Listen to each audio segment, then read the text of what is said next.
As successful elections bring it more stability, Turkey is reasserting itself under AK Party rule. East will have a voice, West will have a voice, North and South will have a voice. Richer, bolder, and with global ambitions. Balancing a Western outlook with Eastern interests, yet with Europe in economic crisis and the Arabs facing political upheaval, what role for the new Ottomans in a rapidly changing region? This is empire.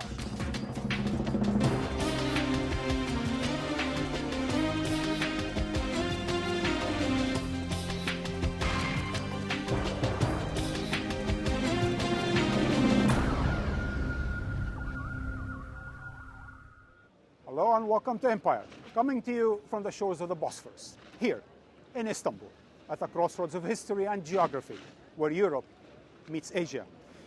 It's a fitting symbol for a country straddling both worlds, East and West. And the reason I'm here during election season is because a decade after the Justice and Development Party steered the country from a stagnant backwater to an economic dynamo with global ambitions, today's Turks, like their country, are also at a crossroads that go beyond politics and cliches. This is what a political mandate looks like. An overwhelming endorsement of a government, its leadership, and its policies. This government will govern not only those who voted for AK Party, but it will be the government for all 74 million of us. But these election results contain a paradox. The success of this modernization isn't taking place the way the country's founders had planned. Many believe it's the exact opposite. It's difficult to overestimate the geopolitical influence Turkey holds nowadays. On the world stage, Turkey was a founder member of the United Nations and has been a member of NATO since 1952, longer than that consequential European power, Germany. Turkey straddles two seemingly incompatible worlds, negotiating for membership of the European Union and chairing the organization of the Islamic Conference. And within the Arab world, Turkey's cultural, diplomatic, and economic policies have transformed it into one of the most important players in the region. From 1299 to 1922, the Ottoman Empire was the dominant force in the region. But by the 20th century, the once mighty empire was reduced to a fraction of its former glory in the aftermath of World War I, as the great powers divided up the spoils. From the ashes of the First World War, modern Turkey was born under the auspices of Mustafa Kemal, who earned the title Ataturk, the father of the Turks. His reforms began dramatically, shifting the capital city away from Constantinople, a city seen by many Turks as too compliant with the West, and moved it to Ankara, a military power base and seat of the resistance movement. He sought to redefine how Turks dressed, and in one of the most ambitious national projects ever undertaken, he replaced the written Arab letters with an adapted Roman alphabet. But his attempts to rebuild the country came with new problems. Within the past half-century, the military has intervened in 4 major occasions, removing governments who weren't compliant enough. The conventional interpretations of these events has been one in which the forces of democratic secularism, backed by military might, have been pitted against a more overt Islamic style of governing. Yet, this interpretation is perhaps simplistic. The real battle has been over power. Grassroots movements and business classes on the one hand, entrenched state institutions on the other. But even as the elites held onto power, they were running the country into the ground. Those changes began at exactly the time when Recep Tayyip Erdogan emerged into the national spotlight. The seeming traditionalist didn't take power in conservative Ankara, but here in Istanbul, where he won distinction as a highly popular mayor. His domestic agenda of banning alcohol in Istanbul cafes and encouraging religious dress resonated with many of Turkey's voters while deepening the cultural divide. The underpinning idea of Erdogan and his AK party has been to spread the wealth, to complement rather than confront one another in a distinctly modern and distinctly Turkish way. This week's election has been as much about the cultural identity of the country as about the economic performance of the government and its pursuit of regional and global influence. If Turkey's dreams of becoming a world power are to come true, it will need economic might to sustain its global ambitions. There's no doubt that the impressive growth rates that Turkey enjoyed have added to Turkey's foreign policy capacity and has added to its ambitions to play a more assertive role. Indeed, one reason for the AK party's popularity is its management of the economy. Turkey has left behind its rickety state-managed capitalist system and is now a thriving entrepreneurial society. Erdogan's aim is to be a top 10 economy by 2020. But the data is already impressive. It's the fastest growing G20 country after China. The Turkish economy is now the 16th biggest in the world, and not a single Turkish bank failed after the credit crunch. Many credit free market reforms for firing the country's runaway growth, but the government has used its foreign policy to advance its economic agenda, and vice versa. And nowhere has benefited from new trade deals as much as the Central Anatolia region, which has boomed. This is the heartland of that other Turkey, the more religious, the Turkey that makes seculars in coastal cities worry. What made the Anatolians, so-called Anatolians, very interesting is that the fact they combined social conservatism and piety with capitalism and the desire to exploit opportunities from globalization. These Anatolian tigers are an important element of the go-everywhere foreign policy that has seen Turkey establish pragmatic, mainly economic relations with countries from Angola to Mongolia. As Ankara opens consulates and embassies around the world, trade becomes the new diplomacy. But not all doors are open to Turkey.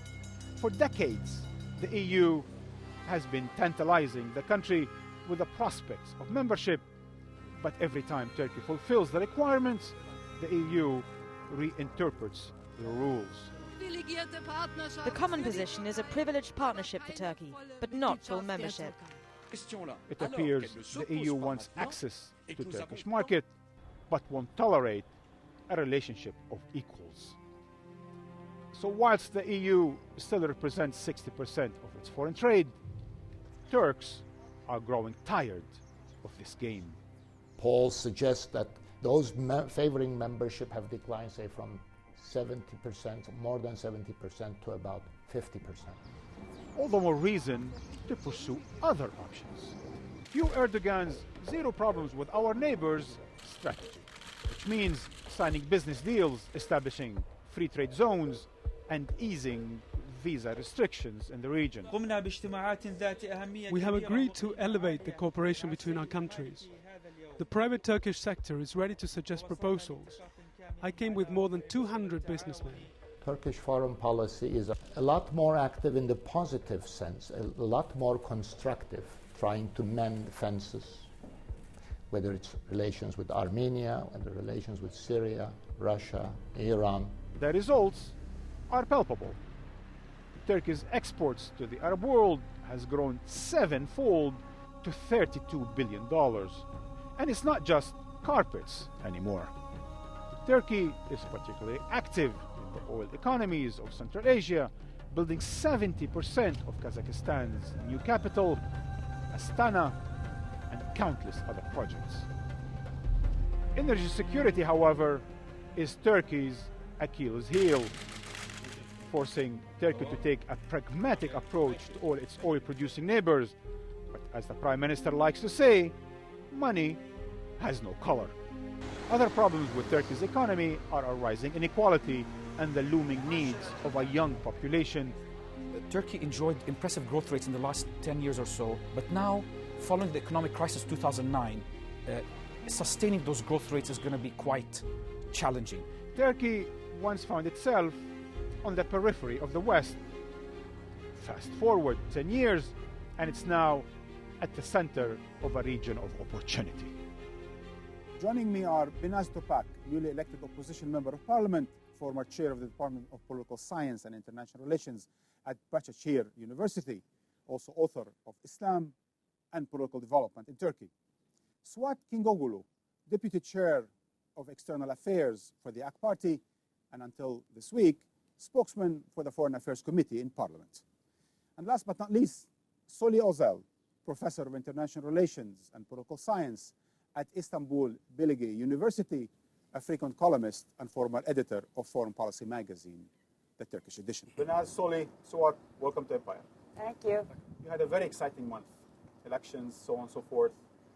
The elections are out, the results are out. What do these elections mean to you? What did the voters send as a message? The electorate heeded the call of the ruling party. Right. Their campaign slogan was, "Let stability continue, let Turkey grow."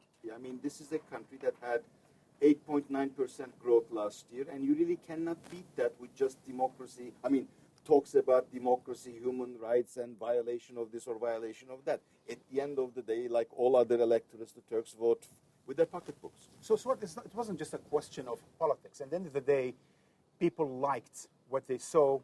They liked the idea of their GDP or incomes tripling within a decade. It was a referendum on this government's policies. And I think the Turkish electorate told the country that it still was not ready for a government change, that it appreciated the prosperity of the last 8-9 years. I think there is good news for everyone in this outcome. And I think basically it is stability and more of what we saw in the last 8 years. I think the fact that the seats are not what the Prime Minister wanted, because he wanted 367 to be able to change the constitution alone, I suppose, without recourse to a referendum, or at least 330 with a referendum. He got less than 330, about which I'm happy, because I think if we're going to have a civilian constitution, it has to be with the participation of various groups, not only opposition groups in the parliament, but also civil society associations and other. There are lots of citizen platforms, for example, who've been working for a long time on a new constitution. And yes, that's what he said, Soli. He said right after the elections victory, he said, we got a mandate, but to work within a consensus. He said that he will knock on other parties' doors, and he would be happy to work with them. We'll see how this was going to happen, because the thing is, you can knock on their door, but you may still want them to accept what you have in mind. There is no a priori reason to be pessimistic, but we'll see. What do you think about what Swat said about the idea that stability? I mean, it's interesting that Turkey now thinks of stability as being governed by the AK Party. No, Turks believe that stability is no coalition governments. And since the AKP is the only party that can actually pull a single-party government, then stability is equated in transition with the AKP, because we had a very unfortunate experience with coalition governments in the 1990s, one of the most unstable decades in Turkish political history. Therefore, the collective memory of the country is, whatever we have, we don't want coalition governments. I mean, I think it mixes cause and effect, but that is really what's in our. I mean, we have two fixations: one, no coalition governments, and the second fixation is currency rates. So long as these two things are under control, Turks are happy. I want to get to the economy, by the way, but just before we do that, they got enough votes not to have to enter into a coalition, but not enough votes, as Binaz said, Suad, in order to change the constitution. Well, look, yes, that's true, and I think a constitution needs to have a societal consensus. And I think the Turkish electorate calibrated in such a way that it gave a plus and support to continuity in government, predictability, but on the other hand also commanded the government and all the other parties that they should reach a consensus, which I think is in the end very healthy for the government, for the country.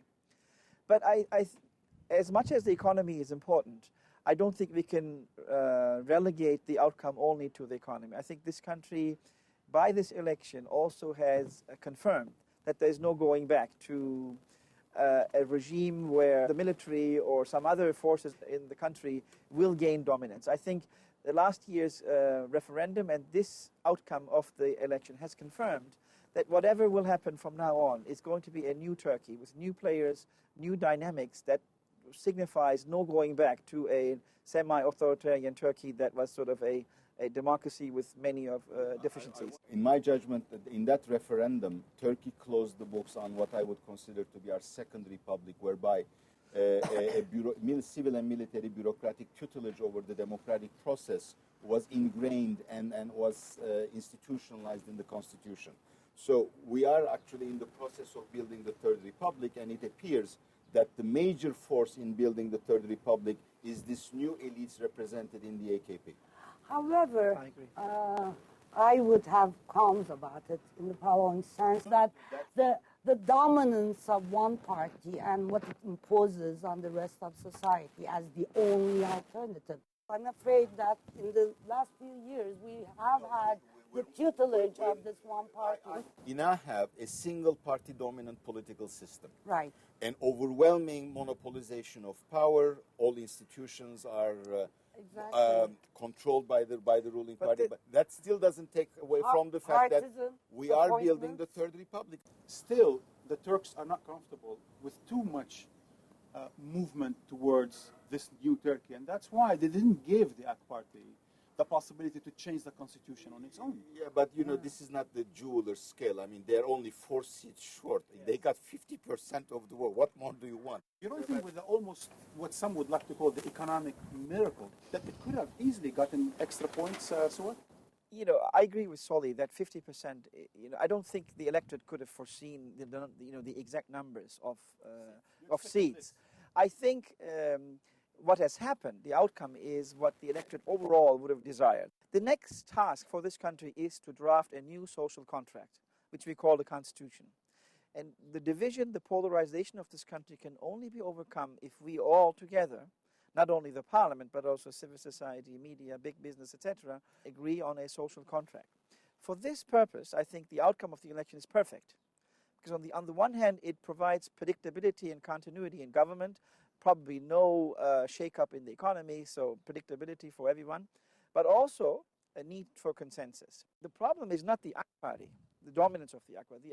There was an imbalance in the system, which is now being slowly remedied, it appears, and if this continues, this will probably end up in a more healthy political system. Well, I feel that it might or it might not. I mean, it's not the first time we're hearing him to call for consensus and opening to all groups who even did not vote for him and so on.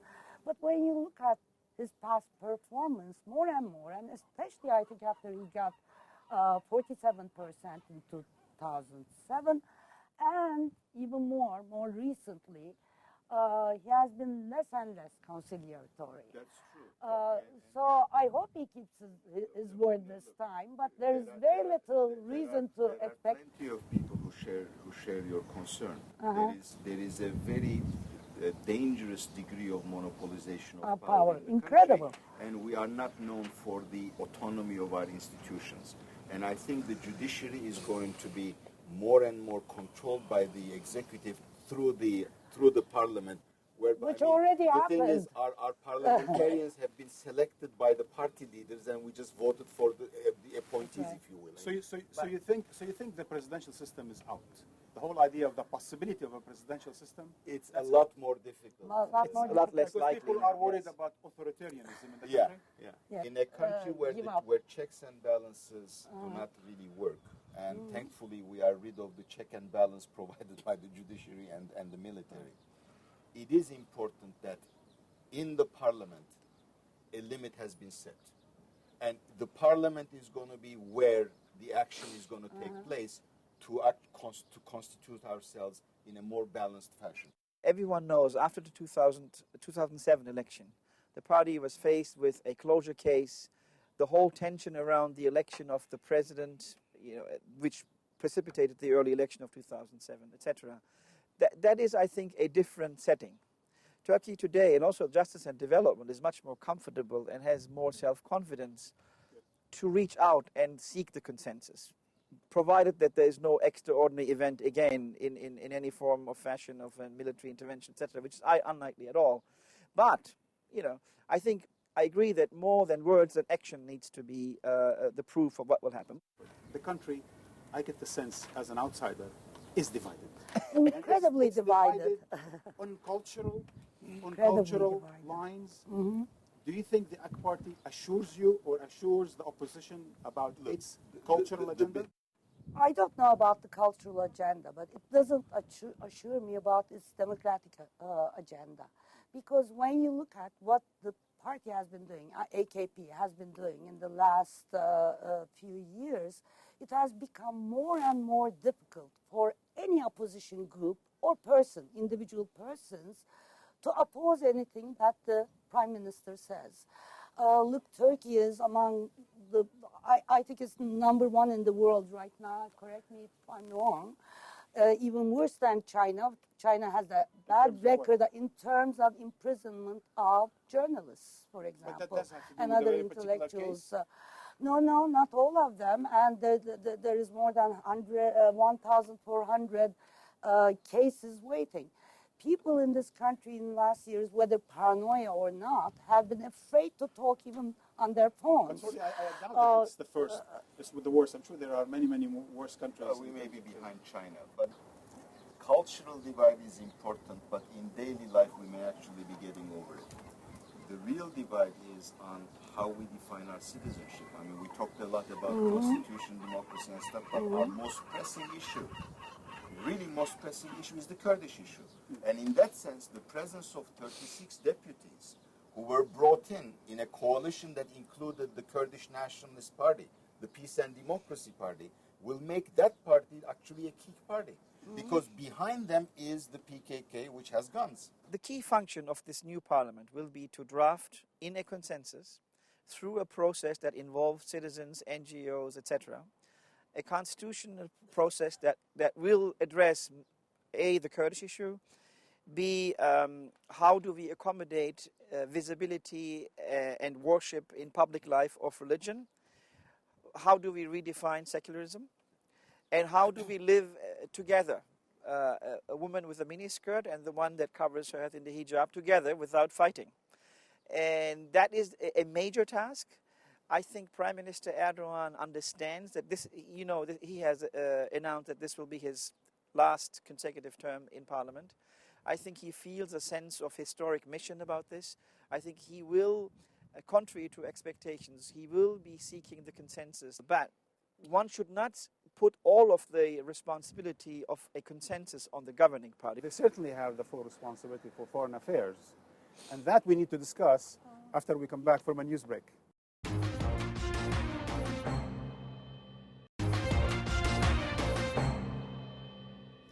Welcome back.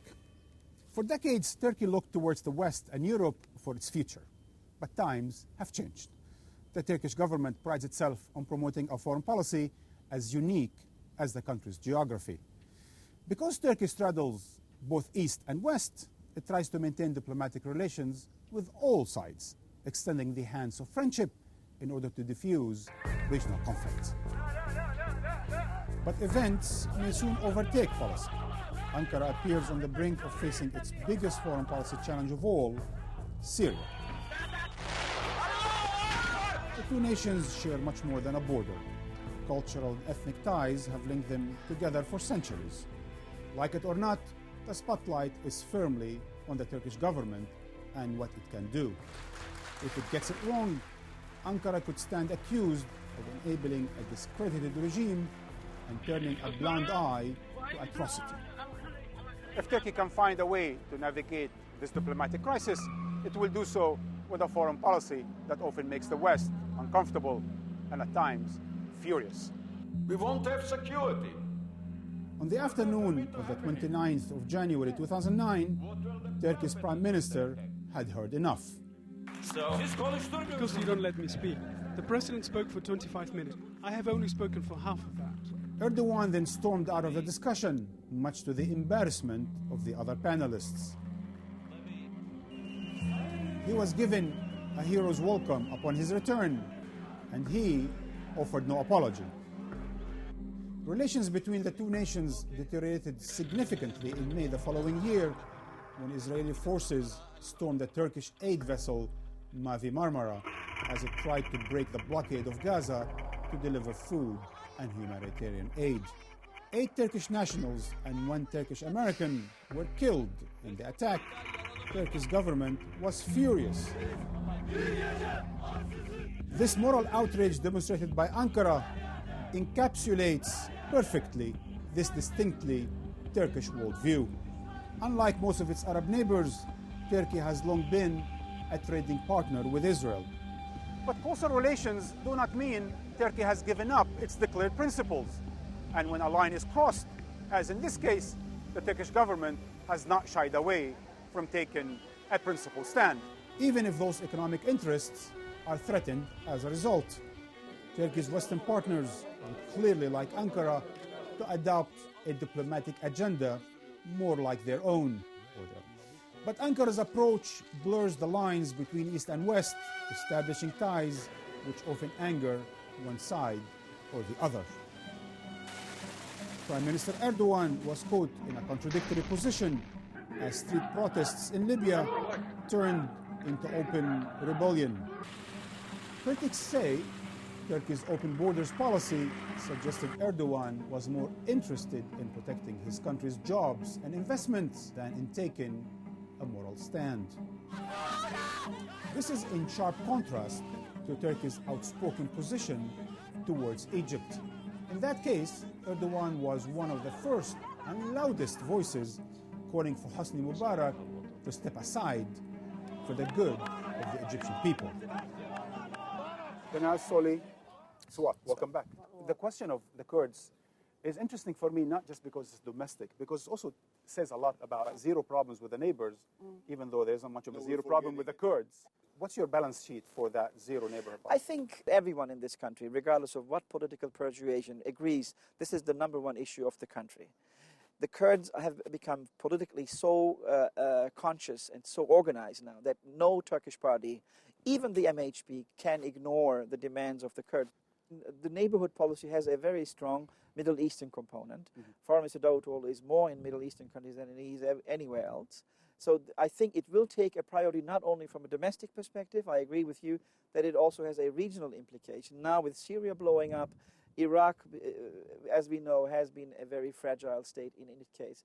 So I think the Kurdish issue will have a domestic plus foreign policy dimension. So what do you think with all this Middle East policy of the AK party? Do you think that's all up in the air now? You cannot totally separate your foreign policy vis-a-vis Iraqi Kurds and your domestic Kurdish policy. If you're changing one, you've got to adjust the other two, because throughout the Republican history, Turkey's domestic Kurdish policies and international Kurdish policy complementary form. Syria was the mainstay of this government's foreign policy, and it blew in its face. Still, we have 900 kilometers of borders with Syria. Part of that border is inhabited by Syria's Kurds. In that sense, it will affect us, should the country fall apart. But Turkey is going to be there as on the primary on the front to deal with the Syria issue for the world community, by the way. Prime Minister Erdogan's discourse has sharpened quite radically towards President Assad. I expect him, as of today, to take this as a priority, probably talk to him on the phone or even maybe see him, who knows. But what has happened in Syria is a major frustration. Prime Minister Erdogan speaks with such confidence, Binaz. He almost called his victory a world victory. That's right. So with that newly acquired confidence, you think he will be able to have more weight to throw around in the region? From my point of view, I would agree with Soli about the relationship between domestic and foreign policy. I'm concerned that democracy gets institutionalized in this country, that basic rights and liberties are strengthened. And in that sense, I don't like the idea that Turkey has turned its face to the Middle East rather than you think it to, should to still the West. try to acquire a membership in the European Union? I definitely do, because I Even think though that it's the European only doesn't want you to be a member in it. doesn't matter. Some I do, think some don't. some do, some don't. And I think the process helps Turkey to democratize itself. I think what has happened in these last years with Erdogan's policy in the Middle East, which in a way I'm not very critical of, in the following sense, that you do have to have good relations with neighbors, and that's fine. But I don't think that should be at the expense of either the EU or, you know, breaking up Ottoman Turkey? I'm not sure at least the leadership of the neighboring countries are too hot about a strong Turkey sort of looming over them either. Not with the new democracy. The whole region, Turkey is reintegrating into all of these regions, not only the Middle East, the Caucasus, the Balkans, the Black Sea. Which is fine, this is a natural process, and I wish it would supported by trade, by the visa EU. lifting regimes, and by more interaction between deepening political dialogue. So people only see the southern component, but go to the Balkans, go to Macedonia, to Albania, to Romania. You'll see the same trend there. You go to the Caucasus, you see the same trend there. And it's not supported only by ideological views. It's supported primarily by trade, by more interaction from people to people, and thirdly, the visa regime, the freedom of movement by businessmen, intellectuals, by students, is reweaving this region as it was for a long time. So if it's all about pragmatism, is that how you explain the fact that sometimes Turkey seems like it wants to have its cake and eat it too? Why is Turkey still a member of NATO? Turkey is a capitalist secular democracy with a Muslim population, which happens to be institutionally a member of the Atlantic Alliance or the Western system. And NATO happens to be the single most important institution. So it is a way of actually balancing its Western and Eastern orientations, so to say. We're sitting here in Istanbul, that used to be Constantinople, and a historian of the Ottoman Empire wrote the following, said, whoever sits here and rules this peninsula called Anatolia has to be Janus-faced. It cannot just look west, or it cannot just look east. In that sense, to ask Turkey to drop its institutional affiliations with the West is not doing a service either to Turkey or to the general region. Whether you call it post-Ottoman, post-Byzantine, whatever you do, the regions that have been now divided for the last 80 to 100 years by the logic of nation states are now recovering their natural zones of economic and social interaction. So this is more a post-nation state environment than it is a post-Ottoman or post-whatever else environment. I guess that also explains... This is the kind of thing we need to think about. As we need to think about the Mediterranean now as an economic and social entity rather than as a separation barrier, if you will, between its north and south and east and west. And on top of that, I agree with the nation state and also the post-Cold War framework being totally out of the game. And I don't think this is only, although the AK Party has been very forceful in pushing this, let's assume tomorrow the AK Party is out of government. I think this process is going to continue. And whoever is going to run Turkey will have to deal and face with it, and probably will see Turkish interest in continuing to support this. So I don't think this policy is neither a choice nor a luxury anymore. It's a necessity, and it's a reality of this region. And Turkey looks both east, west, north, and south. We need to wrap up. Binaz, gentlemen, thank you for joining Empire. The one thing we know with certainty about the Arab awakening is that its outcome remains largely unpredictable. One man responsible for threading his way through this diplomatic minefield is Foreign Minister Ahmed Davutoglu. We caught up with him here in Istanbul to talk about Turkey's Arab policy and its overall strategy in the region and beyond. Foreign Minister, welcome to Empire. Thank you. Welcome to the capital of the empire. Oh, that's right. Foreign Minister, you've said that there are three kinds of leaders in the regions. Those who understand change is coming and are leading it, those who understand change is coming are indifferent to it, and those who understand change is coming but are resisting it. That's right. Come the new government, are you going to make a new policy doctrine of sort towards the Arab world? First of all, we will continue the same principles. Change is necessary, and it must be through peaceful transformation, because we cannot make a paradox between stability and change. And of course, our focus will be Egypt. Why? Because we want Egyptian process as a success. If there is a success in Egyptian process of transition, I am sure that will be a good example for other countries. Everybody, global powers, regional powers, must help Egypt and Tunisia to make this transition a success. You've received Omar al-Bashir of Sudan twice here. Is that the same message goes to Sudan as well? Of course, and in each case, we tried and we will continue to try to give our very frank opinion to all the leaders and countries around us. And you've been giving your frank opinion to Israel. Yes. With its situation there. Yes. The Turkish flotilla, Mavi Marmara, is going once again at the end of this month, at the end of June. And the Israelis are saying they're going to do the same thing. They're going to confront it with their navy. What will Turkey do then? It is not a Turkish-Israeli issue, this convoy issue, because there are participations from the two countries.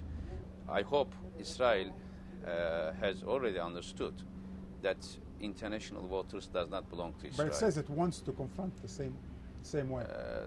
Then they will see the consequences. We cannot tolerate Israel to claim that Eastern Mediterranean belongs to them and they can do any operation in open seas or territory in international waters. This will not be happening again. Israel is just an example of where the so-called zero problem policy has having a problem. Mm-hmm. So what happens with that in reality? Let me clarify one position. When I said zero problems with our neighbors in 2003, I knew as a student of history and who taught history, it is not possible zero problems with even between brothers. Yeah. But what did I try is to change the mentality. At that time, until that time, there was a foreign policy paradigm in Turkey having problems with the neighbors. We changed that paradigm, and our policy, zero problems with neighbors, has been a success. For example, our relations with Greece, our relations with Russia, our relations with Georgia, our relations with Bulgaria, Iran. Not only, don't look at only Syria and Iraq. Even in Syria and Iraq and Lebanon and Jordan and Egypt, it has been a success. And then came the Arab awakening, and Turkey has been criticized as flip-flopping on the question of transition. So while, for example, you called for early retirement of President Mubarak, you certainly took your time on Libya, and you're still taking your time on Syria. No, it's not correct. We established two principles. One is, now it is time for change in our region, and the Cold War politics, as it has ended in Eastern Europe, there is a need of a new politics in our region. Second, the method of this change should be peaceful transformation or orderly transition. In the case of Egypt, for example, yeah.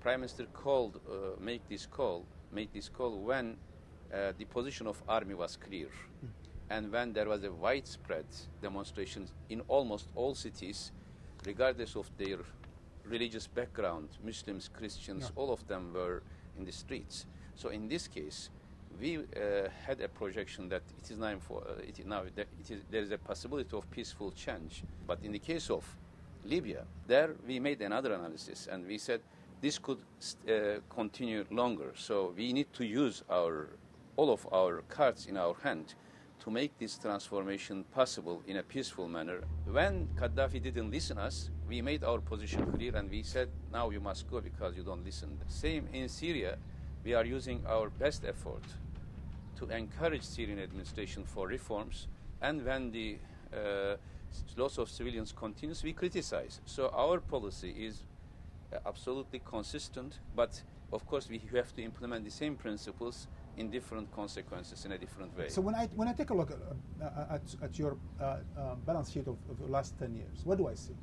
You've tried to resolve the question of Israel-Palestine, Israel-Syria. You've tried to tackle the question of Iran nuclear. You've tried to tackle the question of Cyprus. You've tried to tackle your own question of membership of the European Union. It hasn't been working, has it? No, totally. I think it was a very successful process. Let me tell you, if you do the same criteria, all the American administrations were failed, and all the international community failed. So it is not. So you accept that you have the same failure like Washington? No, the opposite. The opposite. This is not the way of analyzing a period. I can give you another picture. The Sunni participation to Iraqi politics in 2005, a success. This solution for the presidential crisis in Lebanon, together with Qatar in 2008, a success.